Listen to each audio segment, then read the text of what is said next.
की पहिल्यांदाच ज्या जुन्या कुणबी नोंदी होत्या, त्या 1967 पूर्वीच्या जुन्या कुणबी नोंदी होत्या, त्यांना दाखले देखील प्रमाणपत्र जे आहेत ते देखील देण्याचं काम आपल्या सरकारने सुरू केलं। आणि कुठल्याही परिस्थितीमध्ये मी पुन्हा एकदा सांगतो की ओबीसी समाजावर अन्याय न करता, त्यांच्या समाजाला आरक्षणाला धक्का न लावता या ठिकाणी हे आरक्षण देण्याचा निर्णय आपल्या सरकारने घेतलेला आहे।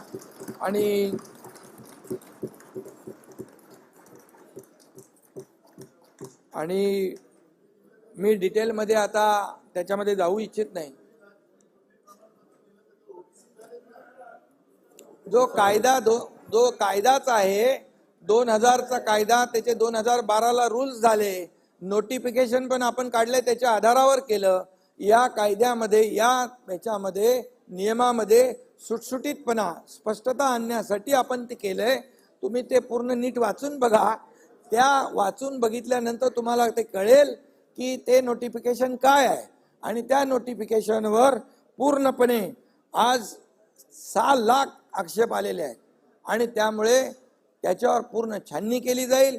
मी मनोज जरांगे पाटील आणि त्यांच्या सहकार्यांना देखील विनंती करतो की हे मराठा आरक्षण देण्याचा निर्णय देण्याची शपथ आम्ही घेतल्यानंतर 3 महिन्यामध्ये हे मराठा आरक्षण दिलेलं आहे।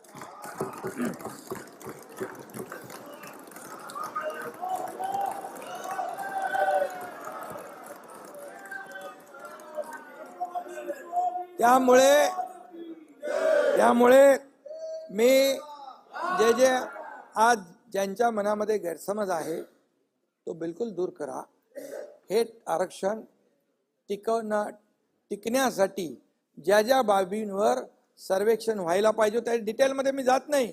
भूधारक, लँडलेस, त्याचं कच्चं घर, आत्महत्या केलेले आहेत, ऊसतोड कर्मचारी आहे, मोलमजुरी करणारी आपली भगिनी आहे, डबेवाले आहेत, किती सगळ्या माथाडी आहेत, सगळे त्याच्यामध्ये आलेले आहेत।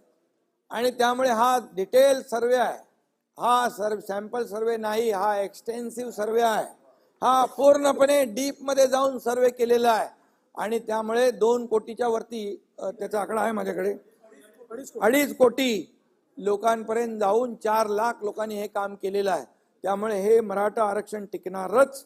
आणि जसं मी म्हटलं की आणि आम्ही न्यायालयाला पटवून देऊ की हा मराठा समाजामध्ये काही लोक पुढारलेले आहेत, एवढे पुढारलेले आहेत आणि एवढे मागासलेले आहेत, आणि म्हणून त्यांच्यावर अन्याय होऊ नये म्हणून सरकारने हा निर्णय घेतलेला आहे। आणि जसं आणि तुम्ही पण येऊ शकता इकडे। आणि म्हणून यामध्ये विश्वास ठेवा। जे आरक्षणासाठी जे काय आणखी आंदोलन सुरू आहेत त्याने देखील विश्वास ठेवावा। सरकार कुठलाही दुजाभाव करणार नाही आणि सरकार कायद्याच्या चौकटीमध्ये बसून पूर्णपणे हे आरक्षण देतंय। आणि जे मगाशी म्हटलं की जे नोटिफिकेशन आपण काढलेलं आहे, या पुन्हा एकदा मी सांगतो नाना विजय भाऊ, नोटिफिकेशनवर 6 लाख हरकती आलेल्या आहेत। घाई गडबडीमध्ये कुठलंही नोटिफिकेशन फायनल करणं हे जनतेच्या हिताचं नाही। ती फसवणूक आम्ही कोणाची करणार नाही।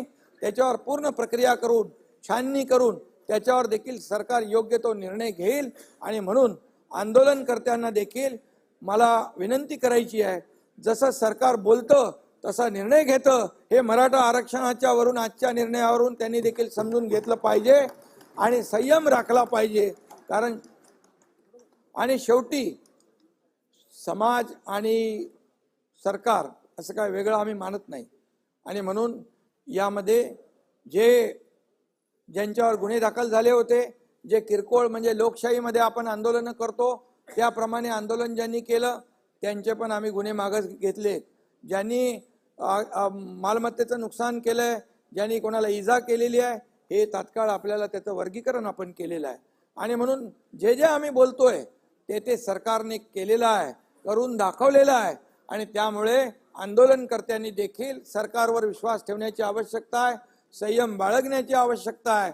आणि म्हणून मी आपल्या सगळ्यांच्या वतीने जे आज मराठा समाजाला आरक्षण देण्याचा जसा निर्णय आपल्या सरकारने घेतला तसा निर्णय इतर जे काही मुद्दे आहेत त्या बाबतीत देखील सकारात्मक पद्धतीने घेईल, कुठल्याही समाजावर अन्याय न करता. आणि म्हणून मी आपल्या सगळ्यांना एवढंच सांगतो की या आपल्या सभागृहाला देखील विनंती करतो की एकमताने आजचं हे मराठा समाजाला आरक्षण देण्याचा आपण जो निर्णय घेतलेला आहे त्याला एकमताने आपण मान्यता देऊया आणि एकमताने हे विधेयक मंजूर करावं अशा प्रकारची विनंती मी आपल्याला करतो. घेतलेला निर्णय अतिशय धाडसी निर्णय आहे, ऐतिहासिक निर्णय आहे आणि हा टिकणारा निर्णय आहे. ही जबाबदारी आम्ही सरकारची आहे. धन्यवाद. आता विधेयक खंडशः विचारात घेण्यात येईल. खंड 2 ते 20, खंड 1 संपूर्ण शीर्षक आणि हेतुवाक्य हे विधेयकाचे भाग समजण्यात यावेत. अनुकूल असतील त्यांनी होय म्हणावे, प्रतिकूल असतील त्यांनी नाही म्हणावे. होयचे बहुमत आहे, होयचे बहुमत आहे.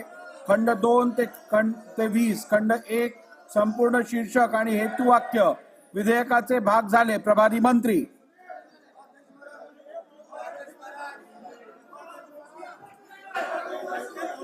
अध्यक्ष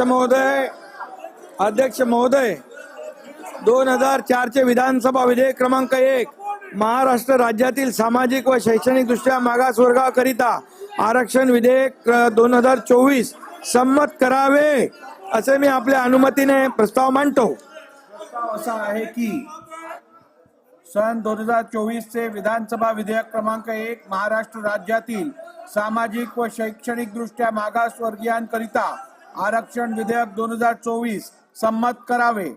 प्रश्न असा आहे की सन 2024 चे विधानसभा विधेयक क्रमांक 1 महाराष्ट्र राज्यातील सामाजिक व शैक्षणिक दृष्ट्या मागासवर्गीयांकरिता आरक्षण विधेयक 2024 संमत करावे. अनुकूल असतील त्यांनी होय म्हणावे, प्रतिकूल असतील त्यांनी नाही म्हणावे. होयचे बहुमत आहे, होयचे बहुमत आहे. विधेयक संमत झाले.